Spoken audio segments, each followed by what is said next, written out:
ಘಟನೆ ನಡೆದು 17 ಗಂಟೆ ಬಳಿಕ ಈಗ ಪೊಲೀಸರು ಎಫ್ಐಆರ್ ದಾಖಲಿಸಿದ್ದಾರೆ. ಪಿಎಸ್ಐ ಅನುಮಾನಾಸ್ಪದ ಸಾವು ಪ್ರಕರಣಕ್ಕೆ ಸಂಬಂಧಪಟ್ಟಂತೆ ಪಿಎಸ್ಐ ಪರಶುರಾಮ್ ಪತ್ನಿ ಶ್ವೇತಾ ದೂರು ಆಧರಿಸಿ ಕೇಸ್ ದಾಖಲಾಗಿದೆ. ಶಾಸಕ ಚೆನ್ನಾರೆಡ್ಡಿ ಪಾಟೀಲ್ ಮತ್ತು ಪುತ್ರ ಪಂಪನಗೌಡ ವಿರುದ್ಧ ಕೇಸ್ ದಾಖಲಾಗಿದೆ. ಯಾದಗಿರಿ ನಗರ ಪೊಲೀಸ್ ಠಾಣೆಯಲ್ಲಿ ದಾಖಲಾಗಿರುವಂತಹ ಎಫ್ಐಆರ್ ಇದು.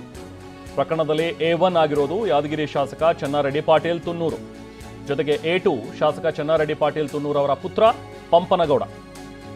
ಶಾಸಕ ಮತ್ತು ಶಾಸಕನ ಪುತ್ರನ ವಿರುದ್ಧ ಜಾತಿ ನಿಂದನೆ ಆರೋಪದಡಿ ಕೇಸ್ ದಾಖಲಾಗಿದೆ. ಪಿಎಸ್ಐ ಪರಶುರಾಮ್ ಅವರು ಸಾವನ್ನಪ್ಪಿದ್ದಾರೆ. ಅವರ ಸಾವು ಅನುಮಾನಾಸ್ಪದ ಸಾವು ಅಂತ ಹೇಳಿ ಈಗಾಗಲೇ ಅವರ ಕುಟುಂಬಸ್ಥರು ಕೂಡ ಆರೋಪವನ್ನು ಮಾಡ್ತಾ ಇದ್ರು. ಇದಕ್ಕೆ ನೇರ ಕಾರಣ ಶಾಸಕರು ಚೆನ್ನಾರೆಡ್ಡಿ ಅವರೇ ಕಾರಣ ಅಂತ ಹೇಳಿ ಅವರ ಪತ್ನಿ ಆರೋಪವನ್ನು ಮಾಡಿದ್ರು.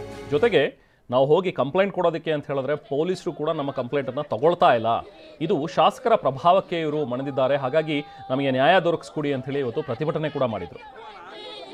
ಪಿಎಸ್ಐ ಪರಶುರಾಮ್ ಅವರ ಪತ್ನಿ ಶ್ವೇತಾ, ನನ್ನ ಪತಿ ಸಾವಿಗೆ ನ್ಯಾಯ ಸಿಗಬೇಕು, ಶಾಸಕ ಮತ್ತು ಆತನ ಪುತ್ರನ ವಿರುದ್ಧ ದೂರನ್ನ ಕೊಟ್ಟಿದ್ರು.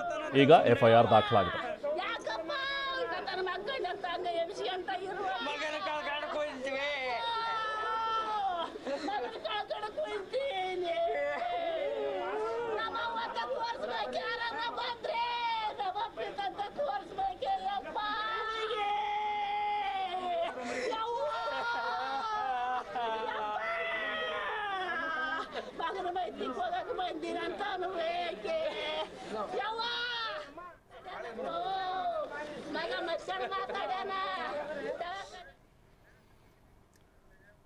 ಸೊ ಪಿಎಸ್ಐ ಅನುಮಾನಾಸ್ಪದ ಸಾವು ಪ್ರಕರಣಕ್ಕೆ ಸಂಬಂಧಪಟ್ಟಂತೆ ನಾವು ದೂರು ಕೊಟ್ಟರೂ ಕೂಡ ದೂರು ದಾಖಲಿಸ್ತಾ ಇಲ್ಲ ಅಂತ ಹೇಳಿ ಪರಶುರಾಮ್ ಅವರ ಪತ್ನಿ ಶ್ವೇತಾ ಆಕ್ರೋಶವನ್ನು ವ್ಯಕ್ತಪಡಿಸಿದ್ರು. ನಾವು ಪ್ರತಿನಿಧಿ ಜೊತೆ ತಮ್ಮ ಒಂದು ಅಳಲನ್ನು ತೋಡ್ಕೊಂಡಿದ್ರು. ಬನ್ನಿ ಏನು ಹೇಳಿದ್ರು ಕೇಳೋಣ. ಮೇಡಮ್ ಅವರೇ, ನಿಮ್ಮ ಕುಟುಂಬಕ್ಕೆ ಆಧಾರ ಸ್ತಂಭ ಆಗಿದ್ರು ಪರಶುರಾಮ್ ಅವರು. ಕಳೆದ 3 ವರ್ಷ ಹಿಂದೆ ಅಷ್ಟೇ ನಿಮ್ಮ ಮದುವೆ ಆಗಿತ್ತು, ಒಂದು ಮಗು ಕೂಡ ಇದೆ. ನಿನ್ನೆ ಎಷ್ಟು ಗಂಟೆಗೆ ಗೊತ್ತಾಯಿತು? ಏನಾಗಿದೆ ಮೇಡಮ್ ನಿನ್ನೆ ಇನ್ಸಿಡೆಂಟು? ಸರ್, ನಿನ್ನೆ ಮಧ್ಯಾಹ್ನ ಮಾರ್ನಿಂಗ್ ಮಾತಾಡಿದ್ದಾರೆ ನನ್ನ ಜೊತೆ ಚೆನ್ನಾಗಿ.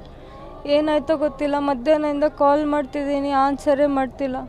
ಸಾಯಂಕಾಲ ಗೊತ್ತಾಗಿದೆ. ನಮ್ಮ ಮಾಮ ಅವರು ಇದ್ದರು ಮನೆಯಲ್ಲಿ, ಅವರು ನೋಡ್ಕೊಂಡಿಲ್ಲ. ಸಾಯಂಕಾಲ ಗೊತ್ತಾದ್ಮೇಲೆ ಹಾಸ್ಪಿಟಲ್ ಕರ್ಕೊಂಡೋಗಿದ್ದಾರೆ. ರಾತ್ರಿ ನಾನು ಊರಿಗೆ ಹೋಗಿದ್ದೆ, ರಾಯಚೂರಿಗೆ. ಅಲ್ಲಿಂದ ಬಂದಿದ್ದೀನಿ. ಬಂದರೆ ಇವಾಗ ಕರ್ಕೊಂಡೋಗಿದ್ದಾರೆ ಒಳಗಡೆ, ಇನ್ನೂ ಹೊರಗೆ ಕೊಟ್ಟಿಲ್ಲ. ತಪ್ಪು ಮಾಡಿದವ್ರ ಮೇಲೆ FIR ಆಗಿಲ್ಲ. ನಮಗೆ ನ್ಯಾಯ ಕೊಡಿಸಿ ಸರ್, ಇಷ್ಟೇ, ಇನ್ನೇನು ಕೇಳಲ್ಲ. ನಿನ್ನೆ ಮನೆ ಟೌನ್ ಸ್ಟೇಷನಿಂದ ಸೈಬರ್ ಠಾಣೆಗೆ ಟ್ರಾನ್ಸ್ಫರ್ ಆಗಿತ್ತಮ್ಮ, ಅವ್ರದ್ದು ಪೋಸ್ಟಿಂಗ್ ಆಗಿತ್ತು. ಏನು ಈ ಬಗ್ಗೆ ಮಾತಾಡಿದ್ರೆ ನಿಮ್ಮ ಜೊತೆ? ಅದ್ರ ಬಗ್ಗೆ ಮಾತಾಡಿದ್ರು, ಚೆನ್ನಾಗಿದ್ರು. ಇದ್ದಕ್ಕಿದ್ದಂಗೆ ಏನಾಯ್ತೋ ಗೊತ್ತಿಲ್ಲ ಸರ್ ನಮಗೆ. ನಾನು ಮನೆಯಲ್ಲಿ ಇದ್ದಿದ್ದಿಲ್ಲ, ಊರಲ್ಲೇ ಇದ್ದಿದ್ದಿಲ್ಲ. ಯಾರು ಟಾರ್ಚರ್ ಏನಾದಿತ್ತಮ್ಮ? MLA ಮಗನ್ ಬಿಟ್ಟರೆ ಬೇರೆ ಟಾರ್ಚರ್ ಯಾರ್ದು ಇಲ್ಲ ಸರ್. ಅವರೇ ಟಾರ್ಚರ್ ಕೊಟ್ಟಿದ್ದು. ದುಡ್ಡು ಎಷ್ಟು ದುಡ್ಡು ತಿಂತಾರೆ ಸರ್. ಆ ದುಡ್ಡಿಂದ ಮಾನಸಿಕ ಆಗಿ ಅವ್ರಂಗೆ ಆಗಿದ್ದಾರೆ ಸರ್. ನ್ಯಾಯ ಕೊಡಿಸಿ ಸರ್, ನ್ಯಾಯ ಕೊಡಿಸಿ. ಪೋಸ್ಟಿಂಗ್ ಕೊಡಲಿಲ್ಲ, ಕ್ಯಾಸ್ಟ್ ಒಂದು ಅದಕ್ಕೂ ಕೊಡಲಿಲ್ಲ.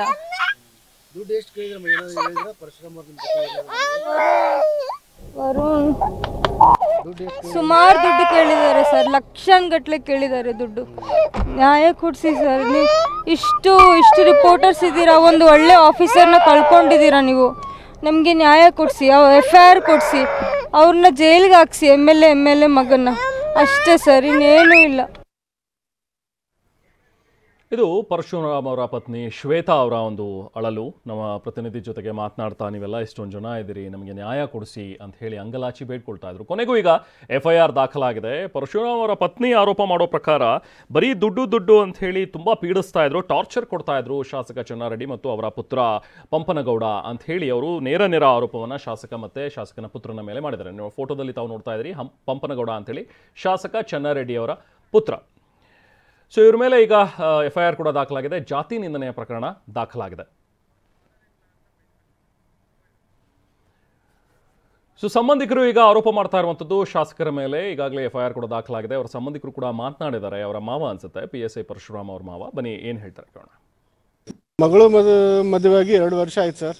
ಒಂದು ಮಗು ಇದೆ, ಗಂಡು ಮಗು, 2 ವರ್ಷದ್ದು. ಆಮೇಲೆ ಇವಾಗ ಮತ್ತೆ ಪ್ರೆಗ್ನೆನ್ಸಿ ಇದ್ದಾಳೆ. ಆ ಪ್ರೆಗ್ನೆನ್ಸಿ ಸಲುವಾಗಿ ನಿನ್ನೆ ನಾನು ನನ್ನ ಮಗಳನ್ನ ಡೆಲಿವರಿ ಸಲುವಾಗಿ ರಾಯಚೂರು ಕರ್ಕೊಂಡು ಹೋದೆ ಸರ್. ನಾನು ಅಣಿಬಾರನೋ ಆಕಿನ ದುರ್ದೈವನೋ ನಿನ್ನೆನೇ ಕರ್ಕೊಂಡೋದೆ ಮಧ್ಯಾಹ್ನ ಸಾಯಂಕಾಲ ಕರ್ಕೊಂಡೋದ್ರೆ ನಾನು ಹೇಳಿದೆ ಬಾರಪ್ಪ ಪರಶುರಾಮ್ ಅಂತ ಹೇಳ್ಬಿಟ್ಟು, ಇರಲಿಲ್ಲ ನಂಗೆ ಸ್ವಲ್ಪ ಕೆಲಸ ಅದ, ಆಮೇಲೆ SP ಅವ್ರ ಹತ್ರ ಪರ್ಮಿಷನ್ ತೊಗೊಂಡು ಬರ್ತೀನಿ, ನೀವು ಹೋಗ್ರಿ ಅಂತ ಹೇಳ್ಬಿಟ್ಟು ಟೆನ್ಷನಲ್ಲಿದ್ದ. ನಾನು ಹೇಳಿದೆ ಯಾಕೆ ಟೆನ್ಷನ್ ಪಡ್ತೀರಿ, ಟೆನ್ಷನ್ ಪಡಬೇಡ್ರಿ ಅಂತ ಹೇಳ್ಬಿಟ್ಟು. ಈ MLA ಅವರು ನಮ್ಮ ಅಣ್ಣನವ್ರು ಹೇಳ್ದಂಗೆ MLA ಅವ್ರದ್ದು ದುಡ್ಡಿನ ಆಸೆ ಭಾಳ ವಿಪರೀತ. ಹೋಗಲಿ, ಕಾನೂನು ಪ್ರಕಾರ ಎಷ್ಟು ವರ್ಷಕ್ಕೊಂದ್ಸಲ ಕ್ಲಾಸ್ 1 ಆಫೀಸರ್ ಟ್ರಾನ್ಸ್ಫರ್ ಮಾಡಬೇಕು ಅದನ್ನೂ ಅರಿವಿಲ್ಲ. ಆ IG-ಗಾಗಲಿ ಇಲಾಖೆಯವ್ರಿಗಾಗಲಿ, ಆಮೇಲೆ ಬಂದುಬಿಟ್ಟು ನಮ್ಮ ಮಿನಿಸ್ಟ್ರಿಗಾಗ್ರಿ, ಹೋಮ್ ಮಿನಿಸ್ಟ್ರಿಗಾಗುತ್ತೆ. ಈ ಟ್ರಾನ್ಸ್ಫರ್ ಆಗೋದು ಹೋಮ್ ಮಿನಿಸ್ಟರ್ ಗಮನಕ್ಕೆ ಬರೋದಿಲ್ವಾ, CM ಗಮನಕ್ಕೆ ಬರೋದಿಲ್ವಾ? ಏನು ಮಾಡ್ತಾರೆ ಅವ್ರು ಕೂತ್ಕೊಂಡ್ಬಿಟ್ಟು? ದಕ್ಷ ಅಧಿಕಾರಿಗಳನ್ನ ಸಾಯ್ಲಿಕ್ಕೇನೆ ಇರೋದು. ಯಾರು ದುಡ್ಡು ಕೊಟ್ಟಿದ್ದಾರೆ ಅವ್ರ ಜೊತೆ ಅವ್ರಿಗೆ ವರ್ಗಾವಣೆ ಮಾಡಿದ್ದಾರೆ ಇಲ್ಲಿಗೆ, ಇವ್ರ ಪ್ಲೇಸ್ಗೆ ಹೇಳಿದ್ರು. ಇದೇ ಟೆನ್ಷನ್ ಇತ್ತು ಅಂತ ಹೇಳ್ಬಿಟ್ಟು ದುಡ್ಡು ಜಾಸ್ತಿ ಕೇಳ್ತಾರೆ ಅಂತ ಹೇಳಿದ್ರು. ಎಷ್ಟಂತ ಹೇಳ್ಬಿಟ್ಟು ಹೇಳಿದ್ರೆ ದುಡ್ಡು ಜಾಸ್ತಿ ಕೇಳ್ತಾರೆ. ಯಾರು ದುಡ್ಡು ಜಾಸ್ತಿ ಕೊಡ್ತಾರೆ ಅವ್ರಿಗೆ ಪೋಸ್ಟಿಂಗ್ ಕೊಡೋದು, ಯಾರು ದುಡ್ಡು ಕೊಡ್ತಾರೆ ಅವ್ರಿಗೆ ಆಗ್ತದೆ. ನಾಳೆ ಇನ್ನೊಬ್ರು 6 ತಿಂಗಳಲ್ಲಿ ಇನ್ನೊಬ್ಬನ ಜಾಸ್ತಿ ಕೊಡ್ತಾರೆ, ಅವರು ಮತ್ತೆ ಅಲ್ಲಿ ಪೋಸ್ಟಿಂಗ್ ತಗೊಳ್ತಾರೆ. ಈ ಜಿಲ್ಲೆಯಲ್ಲಿ ಏನು ಮಾಡಿಬಿಟ್ಟಾರ, ಪೋಸ್ಟಿಂಗ್ ಸಲುವಾಗಿ ಅರಜಿಗಿಟ್ಬಿಟ್ಟಾರೆ ಇಲ್ಲೆಲ್ಲ. ಸೊ ಈಗ ಯಾದಗಿರಿ ನಗರ ಪೊಲೀಸ್ ಠಾಣೆಯಲ್ಲಿ FIR ಕೂಡ ದಾಖಲಾಗಿದೆ. ಪಂಪನಗೌಡ ವಿರುದ್ಧ ಶಾಸಕ ಚೆನ್ನಾರೆಡ್ಡಿಯವರ ಪುತ್ರ ಜೊತೆಗೆ ಶಾಸಕ ಚೆನ್ನಾರೆಡ್ಡಿ ಇಬ್ಬರ ಮೇಲೂ ಕೂಡ ಈಗ ಪ್ರಕರಣ ದಾಖಲಾಗಿದೆ. ನೋಡಿ, FIR ಕೂಡ ಈಗ ದಾಖಲಾಗಿದೆ. ಸಾಕಷ್ಟು ಮಾಧ್ಯಮಗಳಲ್ಲಿ ಒತ್ತಡ ಬಂದ ನಂತರ ಈ ಒಂದು ಪ್ರಕರಣಕ್ಕೆ ಸಂಬಂಧಪಟ್ಟಂತೆ FIR ದಾಖಲಾಗಿರುವಂಥದ್ದು. TV9 ಕೂಡ ಇದ್ರ ಬಗ್ಗೆ ಬೆಳಿಗ್ಗೆ ವರದಿಯನ್ನು ಪ್ರಸಾರ ಮಾಡಿತು. ಯಾವಾಗ ಅವರ ಪತ್ನಿ ತಮ್ಮ ಒಂದು ಅಳಲನ್ನು ತೋಡ್ಕೊಂಡ್ರು ಅದನ್ನು ವಿಸ್ತೃತವಾಗಿ TV9 ಪ್ರಸಾರ ಮಾಡಿತ್ತು. ಅದಾದ ನಂತರ ಈಗ FIR ದಾಖಲು ಮಾಡಿಕೊಳ್ಳೇಬೇಕಾಯಿತು. ಯಾಕಂದರೆ ಬೆಳಗ್ಗಿಂದಲೂ ಕೂಡ ನಾವು ಹೋಗಿ ಪೊಲೀಸರಿಗೆ ಹೇಳಿದ್ರೆ ಅವರು ನಮಗೆ ರೆಸ್ಪಾನ್ಸೇ ಮಾಡ್ತಾ ಇಲ್ಲ, FIR ತೊಗೊಳ್ತಾ ಇಲ್ಲ, ನಮ್ಮ ಪ್ರಕರಣ ದಾಖಲಿಸ್ಕೊಳ್ತಾ ಇಲ್ಲ ಅಂಥೇಳಿ ಅವರ ಪತ್ನಿ ಕೂಡ ಆಕ್ರೋಶ ವ್ಯಕ್ತಪಡಿಸ್ತಾ ಇದ್ರು.